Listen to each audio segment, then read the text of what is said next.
Alhamdulillah, la ilaha illallah. Sebab saya cuba tarik mikrofon tu sebab nampaklah kan Hajar sebelah nak juga kawan sebelah tu. Tapi kadang-kadang tak apa-apa, kita game marhaban sama-sama. Ya, marhaban begitulah kan. Jadi insya-Allah pada hari ini kita akan nak kongsikan satu lagu lah.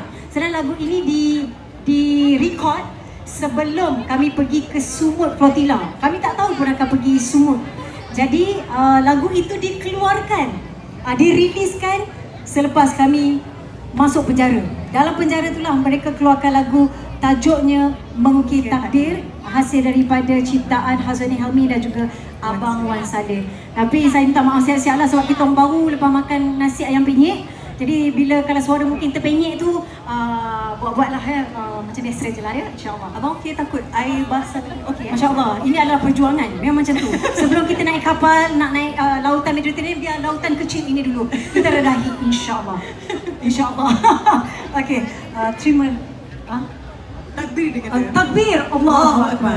Terimalah Mengukir Takdir.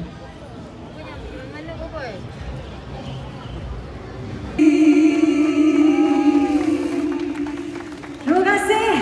Sebelum kita serahkan